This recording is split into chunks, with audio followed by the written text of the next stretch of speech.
Olá, meus queridos alunos do Semi-Extensivo. Hoje nós vamos mudar a nossa sistemática de aula, tá? Nós vamos fazer agora aqui no quadro, porque existem uma série de raciocínios que a gente vai precisar articular. Então, no quadro, às vezes, fica mais visualizado, fica melhor compreendido, ok? Então, como a gente tinha combinado na última aula, né, eu vou fazer uma relação ao mesmo tempo de dois temas, ou seja, duas aulas basicamente. Então aqui vocês podem perceber que eu coloquei, né, a relação, ou seja, a indicação no material, que são as aulas número 3 e 5. Lembra que eu expliquei para vocês que ele cortou, né, ele deu uma introdução a esse assunto mais geral chamado História da América, e depois ele quebrou falando sobre a mineração, né, na atividade mineradora no Brasil, e aí ele retorna na aula 5 falando sobre a independência da América. Então nós vamos fazer esse raciocínio ao mesmo tempo, unindo as duas aulas, número 3 e número 5. Então na orientação do material, tá, gente, só para constar, página 324. Então essas duas aulas, tá, falam de um assunto geral, né, denominado como História da América, tá? Não são as únicas informações, tem mais. Mas aquelas que a gente vai direcionar agora aqui são relacionadas a esse estudo geral, né, uma disciplina até de graduação, né, relacionada à História da América. Então, como que a gente entende dentro da frente, né, de História do Brasil? Porque as relações elas são diretas, né? Existe um mesmo raciocínio de estudo sobre o início da colonização, só que agora na vertente espanhola, ou seja, a colonização da América, né, na construção da coroa espanhola. Então a gente precisa entender aqui uma primeira parte que está relacionado a esse, né, navegador genovês que fez a representação pela Espanha, que foi Cristóvão Colombo. Né? Cristóvão Colombo, em 1492, chega na América. Então a gente denomina como a conquista da América.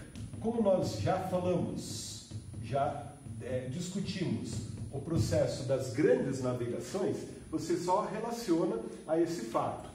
Tá? Foi no dia 12 de outubro, né, o dia do descobrimento da América. Descobrimento é um termo que a gente não aplica, mas é só para vocês entenderem o fato histórico propriamente dito. Mas já havia as populações aqui, como a gente vai perceber. Mas esse evento, ou seja, essa referência de data, vai ter então essa linha divisória, podemos dizer assim, daquilo que era anterior à chegada de Cristóvão Colombo e aquilo que vai ser a colonização propriamente dita da América, tá? Então, pegando como referência, tá, até o macetinho que a gente utiliza, os povos chamados pré-colombianos são de uma estrutura muito maior, mas a gente direciona, tá, a três representações, a três exemplos desses povos pré-colombianos. Então tem um macetinho que a gente diz assim, AME, tá? AME, ou seja, tanto o posicionamento geográfico quanto as indicações de civilização. Então aqui você usa o A para fazer referência ao povo asteca, tá? Asteca. Vou colocar no plural, tá? Para a gente entender que é um conjunto maior, os astecas, beleza? Esses povos aqui, tá? Eles representam uma região, uma localização geográfica que é o México. Então a gente coloca hoje, né, a referência do Vale do México. Beleza? Então, esses povos astecas têm um conjunto de informações, claro, muito mais abertas e tudo. Eu vou falar disso de uma forma geral. Mas então é importante a gente fazer o direcionamento, a indicação aqui. Astecas, tá? Na Península Mexicana, Península da América Central, que hoje faz referência também ao país México, tem os povos maias, tá? E a grandiosidade desse povo que faz referência, então, ao espaço que é a Península de Yucatán, ok? Parece um dedinho assim naquela vamos dizer, aquela península, né, maior, tá? É um escape assim, né, de uma linha geográfica muito interessante. Então essa península de Yucatán, é onde você vai encontrar o registro ou o desenvolvimento do povo maia, os maias de uma forma geral. E os últimos aqui dessa relação, que são aqueles que estão mais sendo cobrados, tá, gente? Aqueles que estão mais sendo indicados para estudo, que são os incas, tá? Os incas já se posicionaram na América do Sul, né, num espaço, né, que a gente entende como o Vale Andino, ou os Andes, de uma forma geral, tá? Os Andes. Pega como referência, já que a gente falou, né, dessa questão de territorialidade hoje, México, a península, que também faz parte do México e do Yucatán, aqui a gente usa como referência principalmente o país que é denominado como Peru, tá? Então, de uma forma geral, gente, a gente coloca as características a esses povos, tá? Esses três povos, de uma forma geral, eles sistematizaram uma economia muito sofisticada, tá? Baseada na agricultura, tá? As relações comerciais não eram tão necessárias, porque eles eram autossuficientes. Tanto astecas, quanto maias, quanto incas, eram autossuficientes na sua produção agrária, né?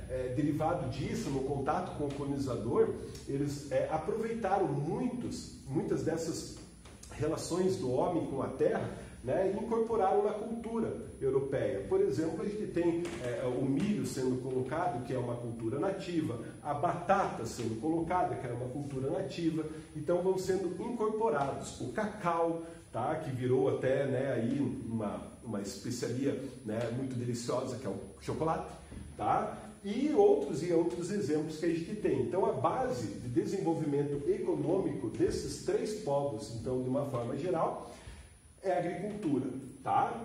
Com relação a isso, gente, eles desenvolveram sistemas de produção, tá, que os espanhóis vão aproveitar. Por exemplo, o sistema de mita, né, de atividades ali que os espanhóis vão absorver com relação à mineração. Eu já falo mais sobre isso.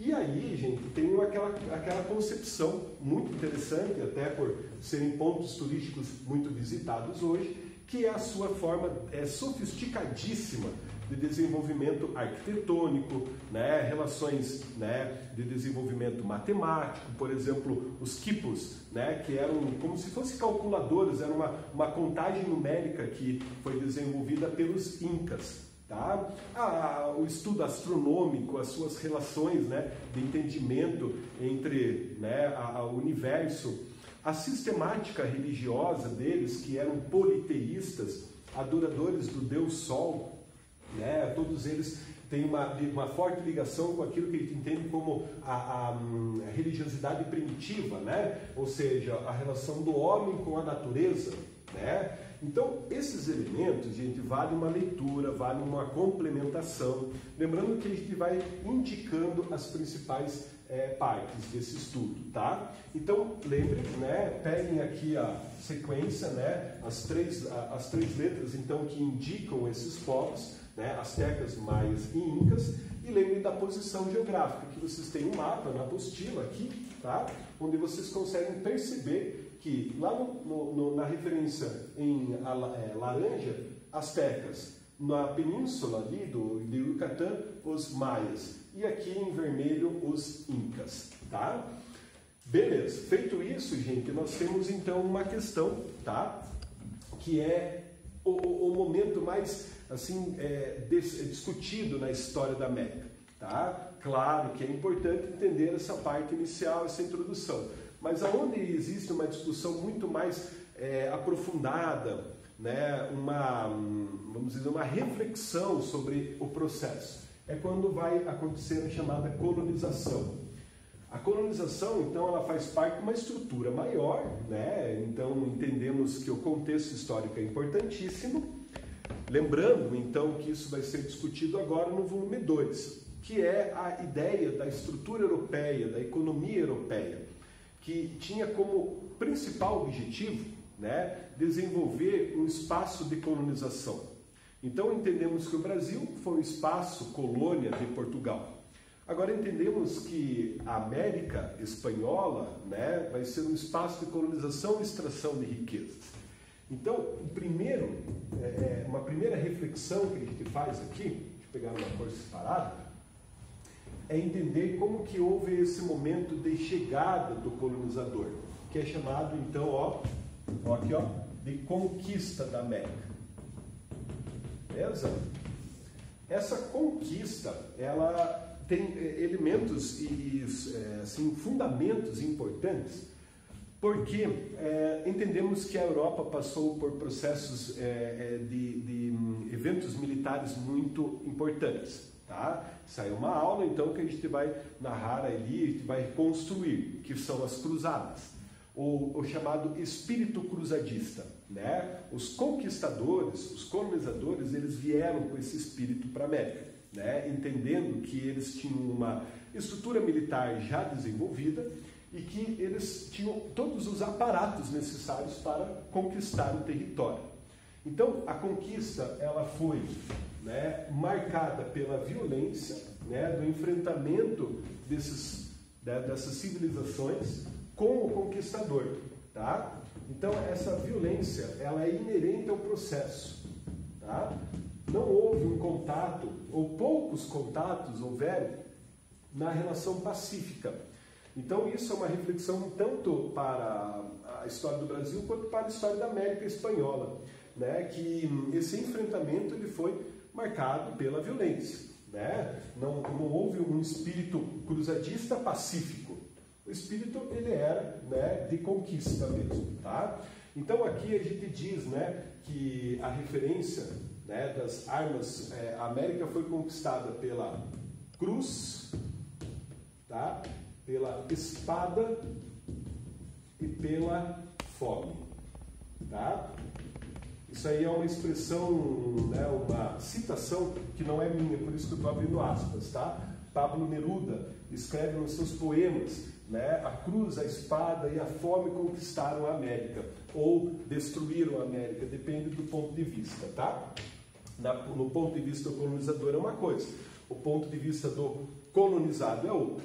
Então essa violência, tá, gente, ela foi inerente ao processo, tá? Junto com isso, a gente soma algumas relações, né?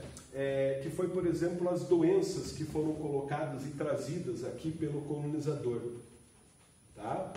Que eram doenças, então, não tinha, né, os povos nativos não tinham imunidade, então elas mataram parte, né, de uma grande parte, na verdade, dessas populações. Ok? Então nós temos, por exemplo, uma referência, né, de uma doença da época que era tifo, né? Então, por exemplo, isso aí dizimou, né, gente, 20% ali desses povos quando entraram em contato com os colonizadores. Então isso aqui, gente, são relações que fazem a gente refletir sobre o processo, tá? E exemplos relacionados vai ser quando você entende que o espanhol vai levar armadas, né? Ou seja, expedições de colonização, e a gente vai entender então que a referência de nomes para esse processo da parte do colonizador vai ser o Hernán Cortés, tá? Cortés e aqui tem um acentinho, e o Francisco Pizarro. Francisco Pizarro. Então, aqui, né, a gente pega a referência para vocês entenderem que uma primeira investida da Espanha vai ser o reconhecimento do território, reconhecimento das fragilidades do território, tá? Os povos nativos não conheciam a arma de fogo e não conheciam o cavalo, tá? Então, assim, um momento de encontro, um momento de conflitos, tá? Foram bem assustadores, por sinal. Então, Hernán Cortés e Francisco Pizarro foram aqueles que reconheceram o território, né? Levaram notícias para a Espanha e foram pouco a pouco adentrando e formando essa primeira parte de entendimento sobre a colonização, até que efetivasse, organizasse uma administração do território que eu vou colocar aqui. Então, gente, claro, é uma síntese, né, de uma ideia importante, né? Existe um ponto sociológico desse estudo aqui que é a relação do enfrentamento, né, de conquista, chamado choque de culturas. Choque de culturas. Pense na visão de um europeu do século XVI, 1500 e pouco, você entrando num território onde a arquitetura ela era sofisticadíssima, né, com canais e vias de comunicação, né, cidades construídas no meio de montanhas. Por exemplo, a gente tem Machu Picchu, né, nós temos a cidade de Cusco, Tenochtitlán. O reconhecimento dessa arquitetura, dessa, né, estrutura de desenvolvimento deles e os relatos que eles levaram, né, para fora, que era inferiorizando isso. A Europa passava por aquela transição característica de período, do medieval para o moderno. Então, cuidado, tá, galera, né, com os julgamentos aqui. Quando a gente fala que o espanhol encontrou, né, riqueza, encontrou um nível de desenvolvimento bem elevado na América, né, o relato ele é colocado como, né, um espaço inferiorizado, um espaço que precisava ser desenvolvido. Então, hoje a gente sabe, a gente entende e reconhece esse desenvolvimento, mas não foi isso que a Espanha fez, ok? Então, beleza, então deixa eu apagar esse quadro aqui, tá? Para a gente desenvolver agora a parte de continuidade da colonização, ok? Beleza? Então, deixa eu apagar aqui.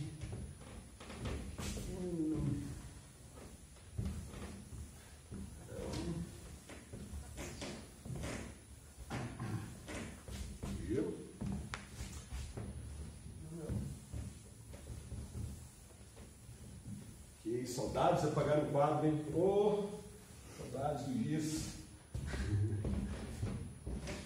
Tá, vou ficar de lado aqui. Então, continuando aqui.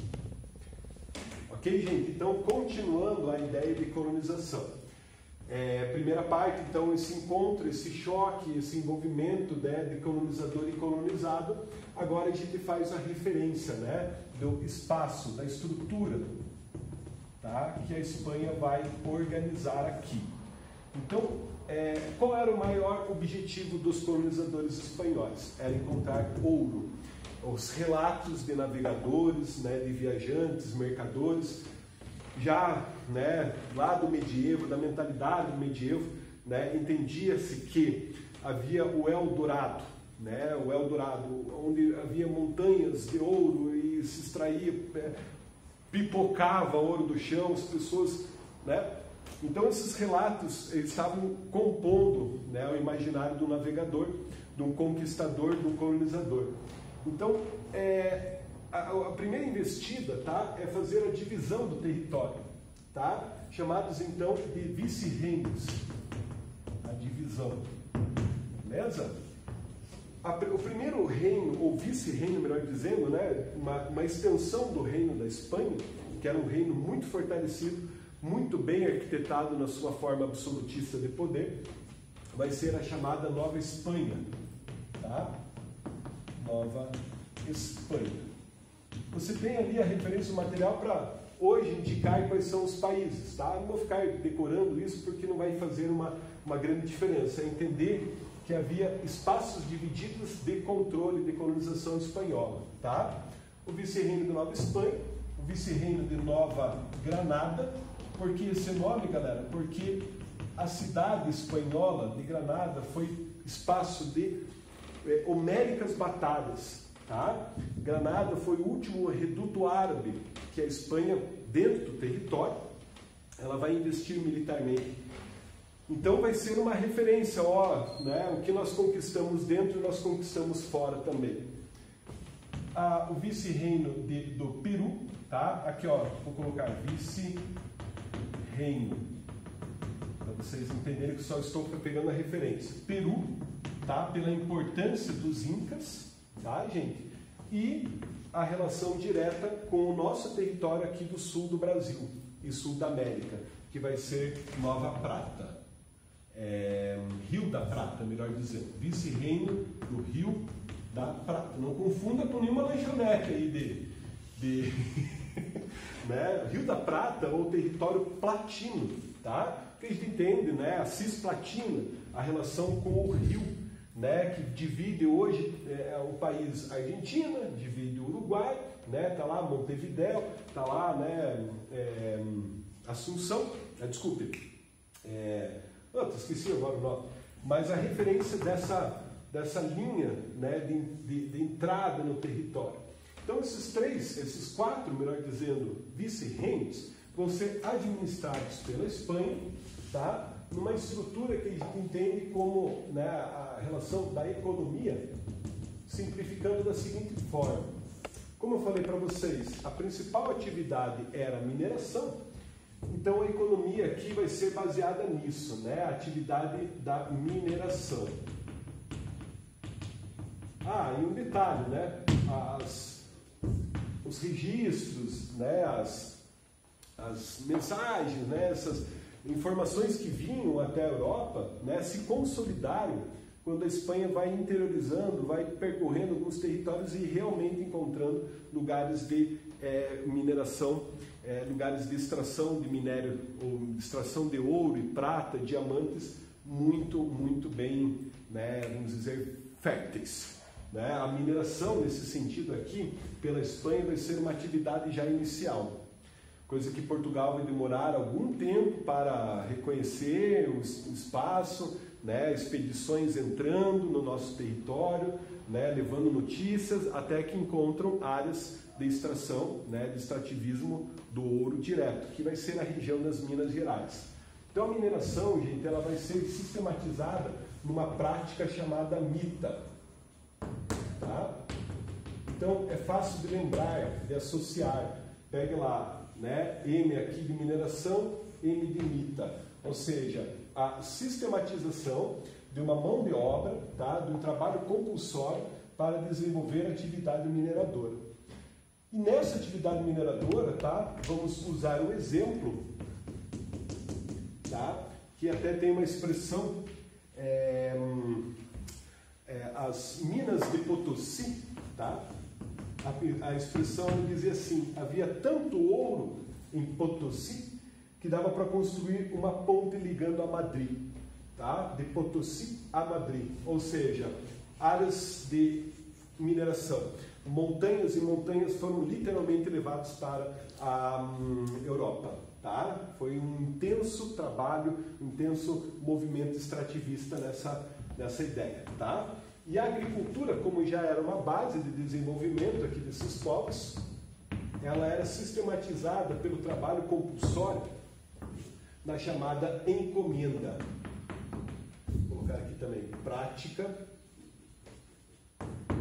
da encomenda. Gente, essa prática da encomenda, né, era usar o sistema de trabalho, sistema, né, compulsório, para o desenvolvimento de meios de subsistência. Então, os chamados encomendeiros, né, eles arrebanhavam, né, os povos nativos ali e usavam essa sistemática para o trabalho agrícola.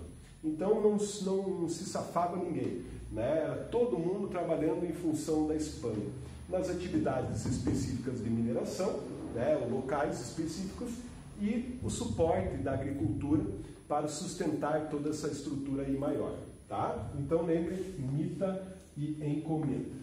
E aí, galera, como é que você vai dividir essa sociedade?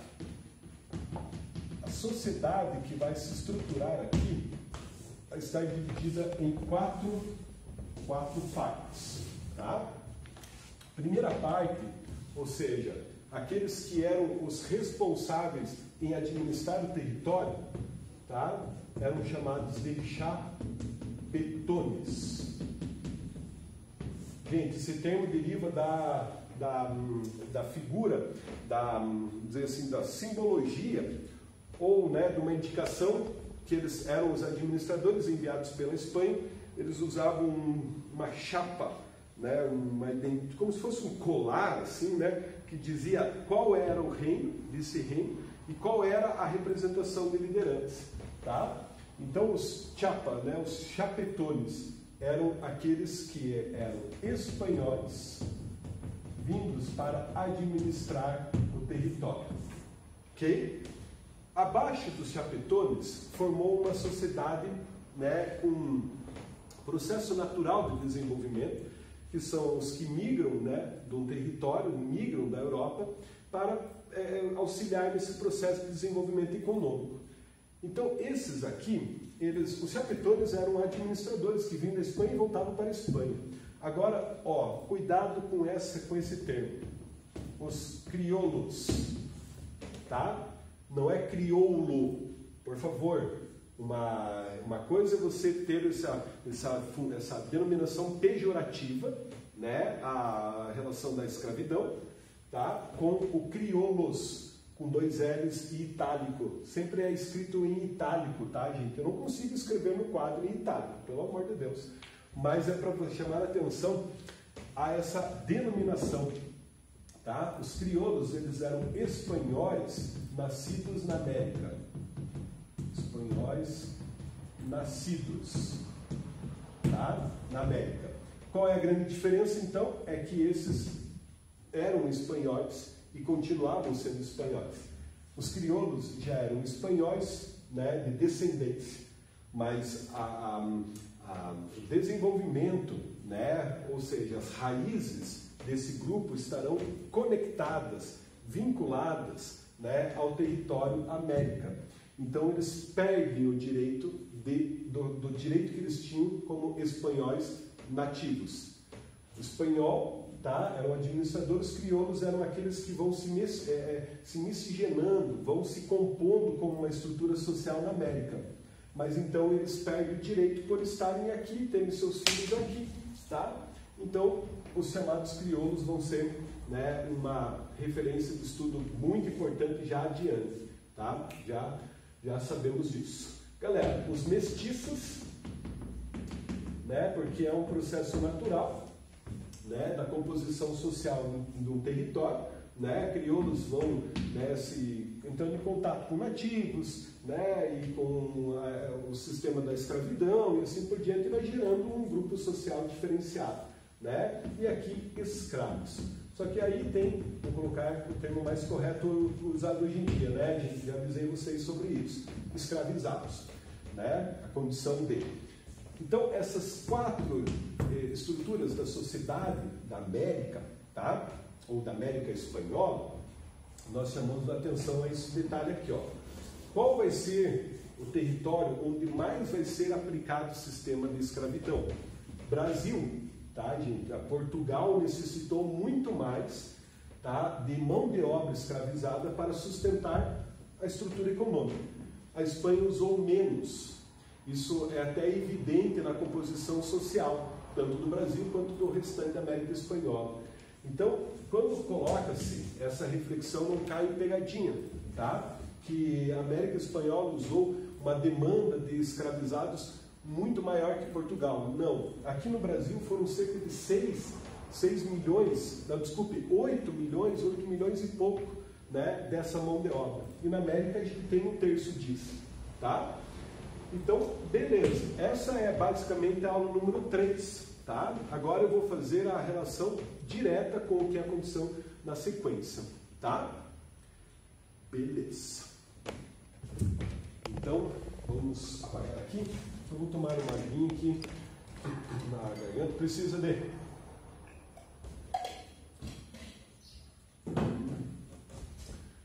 Eu vou deixar a referência aqui, aula 5, agora.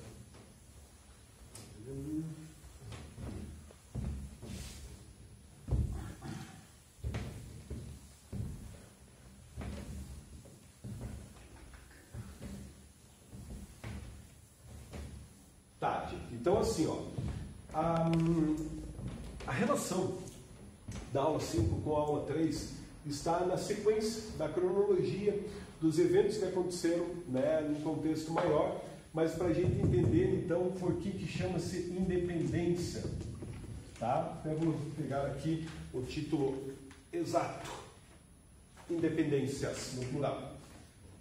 Independências, vou deixar somente essa denominação, independências.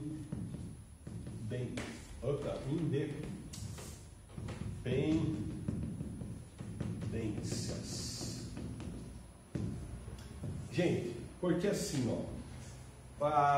o que nós estávamos falando sobre o processo de colonização está envolvendo o século XVI. Ou seja, 1510, 1520, 1530, né? Entramos no século XVII, 1600 e pouco, e essa estrutura ela vai se mantendo, Só que as independências, então, elas estão relacionadas a um contexto, tá? No final do século XVIII e início do século XIX. Então, é a consequência direta dos eventos históricos que ocorreram, que vai ser uma ideia geral, né, que a gente entende que não só a América Espanhola, como o Brasil, né, em 1822, ou seja, início do XIX, Estados Unidos, 1776, século XVIII. Então, é um movimento maior, né, de uma estrutura, de um contexto maior. Então, aqui, só alertando vocês, e claro, né, avisando já de antemão que isso tudo vai ser discutido, mas o contexto ele vai ter assim uma influência direta que vem lá de fora para aqui dentro, tá? Esse contexto, então, a gente entende que a Europa passava por transformações. Eu citei isso quando nós entendemos, né, o contexto da Inconfidência Mineira, da Conjuração Baiana, que vai ser a influência, né, do Iluminismo, né, como um movimento de indicação, de libertação, vamos dizer assim, tá? Os eventos propriamente internos à Europa, Revolução Francesa, por exemplo, tá? Revolução Francesa, que independência dos Estados Unidos, colocar aqui apenas Estados Unidos, tá? Então vejam, galera, as estruturas de colônia, elas estavam sustentadas, né, sempre nesse fundamento de povos que estão subjugados ao domínio do colonizador. Então é a relação que a gente sempre destaca entre colonizador e colonizado. Quando você vai, então, entendendo uma transformação do contexto, isso vai ter impacto direto aqui no nosso território, Brasil, quanto no território geral, América. Somos latino-americanos. Então a ideia a gente é entender que isso daqui, né, claro, é um estudo da frente de história geral, mas, né, esse movimento ele chega, ele respinga aqui na América. Só que não é só isso, tá, gente? Você soma a um elemento econômico, tá? A crise da atividade mineradora. Da atividade mineradora. Como no Brasil, a América Espanhola, né, vai sempre cobrar, vai sempre sistematizar essa extração, vai sempre sustentar essa economia, né, nessas áreas aqui. Então a Espanha precisava sempre dessa atividade extrativista, né, de minério, né, da extração do ouro. Mas como é extrativismo, gente, uma hora acaba, né? Uma hora acaba, a natureza ela esgota os seus recursos. Pensem nisso. Então a ideia da atividade mineradora vai começar a entrar no esgotamento. Século XVIII, a Espanha já não está mais tão ali, né, vinculada, interessada, né, nessas práticas, porque ela sabe que é um processo em declínio. Só que aí vem a questão da pirâmide social que eu fiz ali, nasce, ou melhor, cresce uma daquelas partes ali, que não são os chapetões porque eles eram administradores, mas sim os crioulos. Tá? Então, em compensação com a atividade mineradora, tá? Vou colocar aqui em amarelo, vem o crescimento, tá? Ou, né, o fortalecimento, vamos colocar assim, fortalecimento da atividade agrícola. Atividade agrícola. Que sustentavam, né, que exportavam, que enviavam produtos para. Então, comércio, né, comércio tanto da pecuária, relacionado à pecuária, como culturas aqui propriamente nativas, né? Então, o que acontece é que a atividade sob o controle da Espanha, sob o controle dos chapetones, vai começar a sofrer então uma pressão, né, vamos dizer assim, uma tentativa de entrar, né, nos espaços de administração, só que era um colônia. Então os crioulos aqui, tá, vão estar envolvidos diretamente com essa riqueza, então a gente chama de, vamos colocar aqui, ó, de elite, tá, dos crioulos, ou a elite crioula. Opa, desculpe, elite crioula, tá? Então essa ideia aqui, gente, vai ser o fundamento de compreensão, de reflexão sobre independências. Quem serão aqueles interessados na independência da América? Essa elite aqui, ó, tá? Os crioulos. Então, destaque aqui, gente. O contexto também europeu faz com que você entenda que a Espanha passava por um processo de crise, né? A gente entende que no início do 19, por exemplo, nós temos as guerras napoleônicas, que Napoleão invade a Espanha, domina a Espanha, destrona Dom Fernando, tá? E coloca o seu irmão, José Bonaparte. Então a própria Espanha estava em processo de... Somado a esses elementos aqui, né, você tem todo um composto, todo um conjunto de elementos para um processo de independência. O que é interessante, galera, e compare sempre com a independência do Brasil, é que aqui você vai ter uma articulação, você vai ter assim uma incitação ao movimento, tá? Diferente do Brasil, que foi articulado pelo próprio filho do rei de Portugal, né, Dom Pedro I. Então a ideia aqui vai ser uma articulação dessa elite crioula, tá, para gerar a independência do território.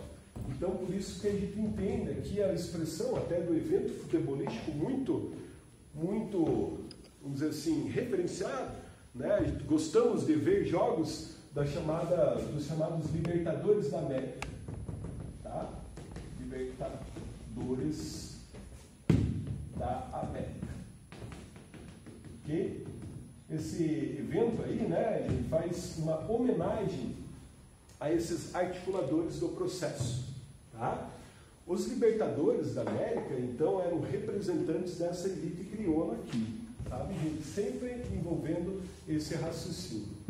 Elite crioula, tá? Sustentados pelos recursos da agricultura, pecuaristas, grandes fazendeiros, latifundiários, né? Eles vão desenvolver uma articulação, tá? Só que isso foram em fases, por isso que tem aquela divisão, o material coloca, da chamada Revolução Malograda, que não alcançaram êxito, tá? A Revolução Vitoriosa. Então vamos colocar aqui, ó, Revolução Vitoriosa, tá?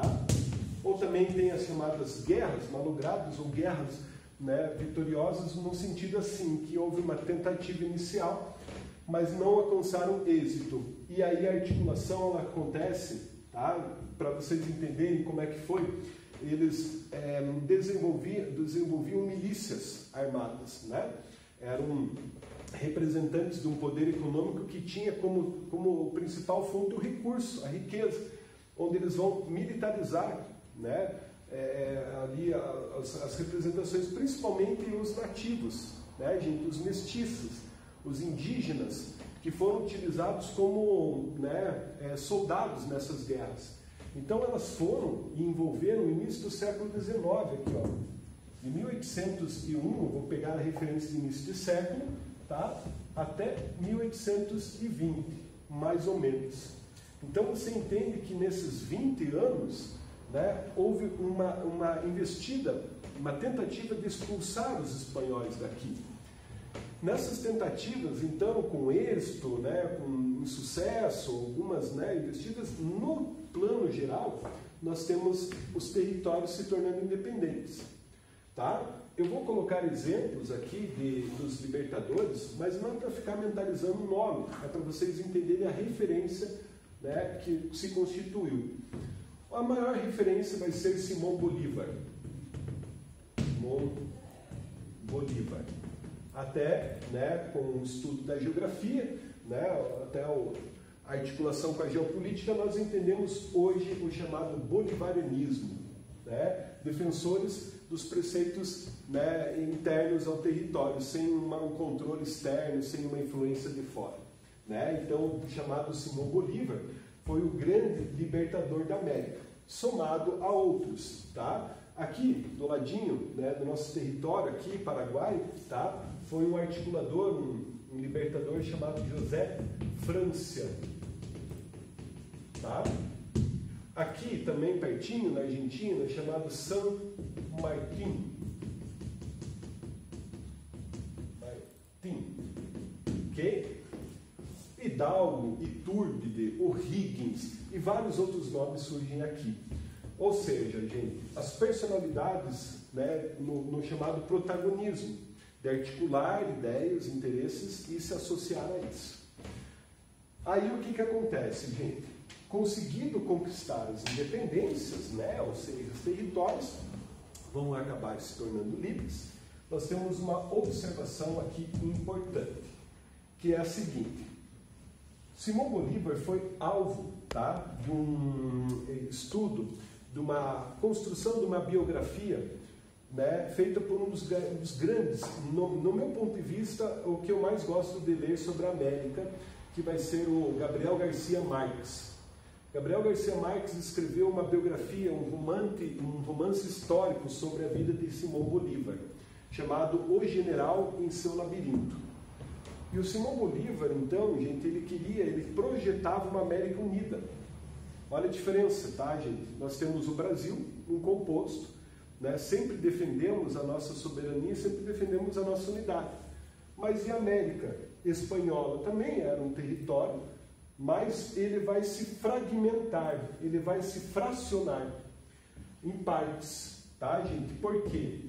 Em 1826, tá, eles se reuniram, né, onde hoje é o Panamá. Então é chamado de Congresso do Panamá. Congresso do Panamá. Importante, tá, galera? Porque Simão Bolívar vai ler a chamada Carta da Jamaica, tá? Onde ele vai articular, ele vai idealizar um composto, uma unidade territorial. E ele vai precisar de apoio para isso. Seriam, então, indicados a estrutura de governo, será que seria adotada uma monarquia, uma república, como vários territórios aqui já estavam aderindo. Gente, Paraguai, nosso vizinho, se tornou uma república na sua independência. A Argentina, né, e o Uruguai na mesma estrutura. Então, nesse momento aqui, gente, o Simão Bolívar tem uma grande decepção na sua vida. Que ele acreditava que os libertadores, tá, companheiros próximos a ele, iriam apoiar essa ideia, da chamada Gran Colômbia, um território unido, unificado. E eles falam que não, aqui não. Nós mandamos no nosso território, nós articulamos o domínio, o poder político. Por isso que cuidado aqui, tá, gente? É chamado de caudilismo. Caudilismo, a prática de, vamos dizer assim, interferência, poder local, poder político local. Poder local. Em síntese, gente, entendemos então que a ideia de Simão Bolívar foi um fracasso, porque não que ele fosse um fracasso, mas a ideia ela morreu quando os articuladores, os caudilhos, quiseram comandar, determinar, né, o poder local ali, sobre a sua ingerência, tá? Então a história da América termina aqui, galera, não na aula, né, melhor dizendo, porque nós vivenciamos essa história, mas aqui é o momento em que você entende por que a América tem um conjunto enorme de países, e o Brasil é uma unidade. Foram fracionando conforme os interesses dos poderes locais. Ok, gente? Então fechamos essa parte, aula 3 e aula 5, da colonização à independência. Ok? Agora a gente vai para frente de história geral. Continuaremos o raciocínio onde nós tínhamos parado lá. Valeu, galera?